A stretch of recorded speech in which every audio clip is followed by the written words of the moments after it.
শ্রী শ্রী মা আমাদের জগৎ জননী। জগৎ সংসার তিনিই তো সৃষ্টি করেছেন, কিন্তু এই মারই অপর এক মা ভুবনহারী। ওনাকে নিয়ে আজকের এই ছোট্ট ভিডিওটি। আমরা শুনে নিই সেই সময়কার কথা। তার আগে খুবই বলতে ইচ্ছা করছে পূজ্যপাদ স্বামী তুরীয়ানন্দজি মহারাজের কিছু কথা। সব যোগাযোগই তিনি করেন, সব কাজের পেছনে একজন সূত্রধর আছেনই। যেমন পুতুল নাচ, ছোট ছেলেরা বুঝতে পারে না যে একজন ভেতর থেকে পুতুলদের নাচাচ্ছে, তাই তারা নাচছে। আমরাও জ্ঞানীর কাছে ছোট ছেলের মতো, যার হবার ভগবান তার প্রতি তোমার প্রবল সহানুভূতি ও অসীম ধৈর্য এনে দেবেন। আবার সেই সব লোককেও তিনি তোমার কাছে নিয়ে আসবেন, তবেই তো হবে। এ জগৎ একটা বিরাট ইচ্ছার বশে চলছে। যার যা পাবার সে তা পাচ্ছে। চেষ্টা করে কেউ কিছু করতে পারে না, অথবা কোনো জিনিস যে হঠাৎ আপনা আপনি হয়ে গেল তাও নয়। আমি তাই শেষটা দেখে মন স্থির করলাম, কোন বিষয় নিয়ে ব্যস্ত হতাম না। ভাবতাম আমি ভগবানের চিন্তা নিয়ে থাকি, যা হবার তা হবে। যদি না হবার হয়তো চেষ্টা করেও হবে না। ঠিক এই ভাব আসতে কিন্তু অনেক সময় লাগে, অনেক ঠেকতে হয়, অনেক ধাক্কা খেতে হয়। অহংটা একেবারে মুছে না গেলে এইরূপ নির্ভর ভাব আসে না। আমাদের এইবারে মার সেই ঘটনায় ফিরে যাই।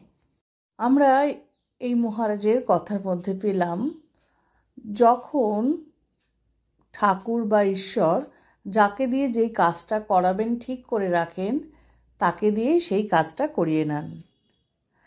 এখন তো গ্রামেগঞ্জেও প্রসূতি মায়েদের জন্য কেউ আর ধাত্রী মায়েদের ডাকে না। এখন সমস্ত কিছু হাসপাতাল বা নার্সিংহোমেই হয়ে থাকে। জগৎজননী বিশ্ববিখ্যাত শ্রী শ্রী মা পৃথিবীর আলো দেখিয়েছিলেন সে আমলের অস্পৃশ্য গোষ্ঠীর প্রতিনিধি ভুবনহারী। বাঁকুড়া জেলার শিরোমণিপুর থানার অধীন মসিনাপুর গ্রাম, জয়রামবাটির দক্ষিণ পশ্চিম কোণে অবস্থিত মসিনাপুর গ্রাম। সেই গ্রামেরই হাড়িপাড়ার খুব নামডাক ছিল এক সময়। জয়রামবাটি, জিপটে, হলদি, সাতবেড়ে এমন বহু গ্রামের মসিনাপুরের হাঁড়ি বউয়ের ডাক পড়ত সেই সময় সব প্রসূতি মায়েদের প্রসব ক্রিয়া ঘটাবার জন্য। শ্রী শ্রী মায়ের বেলাতেও, অর্থাৎ ঠিক তার জন্মের আগেই, শ্রী শ্রী মা সারদা দেবী ও তার ভাইদের ধাত্রীমা ছিলেন ভুবনহারী। সুখলাল হাঁড়ির স্ত্রী ভুবনহারী তাদের ভূমিষ্ঠ করিয়েছিলেন। শ্রী শ্রী মা সারদা দেবীর ধাত্রীমা ভুবনহারীর রং ছিল ফর্সা, চেহারা দোহারা, কথাবার্তা খুব সুন্দর। ভুবনহারী শ্রী শ্রী মায়ের জন্ম মুহূর্তের সাক্ষী এবং সেইক্ষণে তার দৈত্য সত্তার দর্শন করে কৃতার্থ হয়েছেন। ভুবনহারীর একমাত্র কন্যা চারুহারী।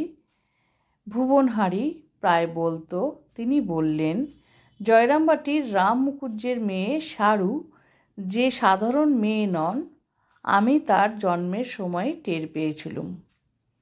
সারুকে যখন তার মায়ের পেট থেকে বের করি, মনে হলো যেন একটা আলোর তাল আমার হাতে এলো। ধুইয়ে মুছিয়ে দেখি না টুকটুকে মেয়ে হয়েছে। তখন ভাবলুম হয়তো চোখের ভুল। তারপর যখন 21 দিন কাটল, তখন মেয়ের নাড়ির দড়িটা শুকায়নি। আমি তেল মালিশ করে দেব বলে যেই কোলে তুলেছি, তখনই দেখি তার জন্মাবার সময়ের মতো কোলে যেন একটা আলোর তাল।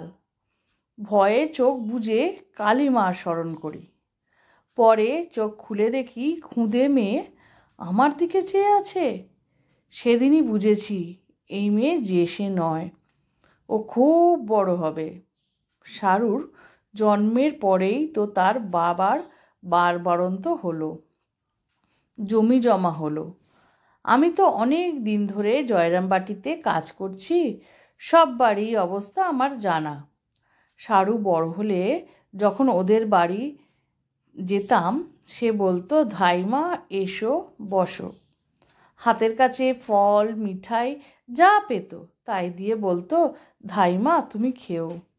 আমি কিন্তু তাকে দেখলেই বলতুম, পেন্নাম মা লক্ষ্মী। সে অবশ্য বলতো, ধাইমা আমি তোমার চেয়ে কত ছোট, আমাকে পেন্নাম জানাও কেন?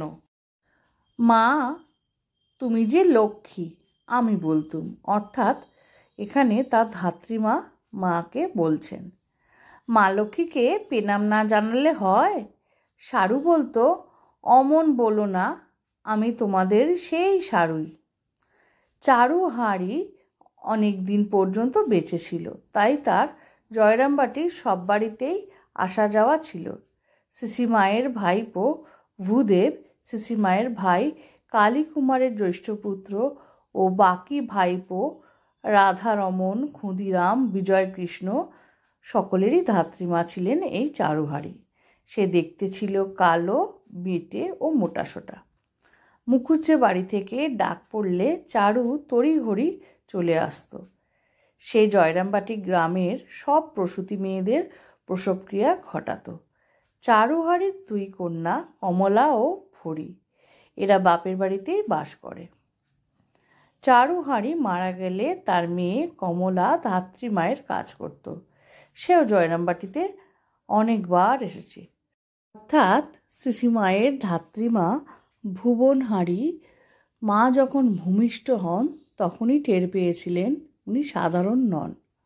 এত সুন্দর একটি ঘটনা জানতে পেরে তোমাদের সাথে শেয়ার করলাম। আশা করি খুব ভালো লেগেছে। ভালো লাগলে সঙ্গে থেকো। শেষে শ্রী শ্রী ঠাকুর, মা, স্বামীজি, আমার গুরু মহারাজ এবং অন্যান্য মহারাজদের চরণে শত কোটি প্রণাম নিবেদন করি।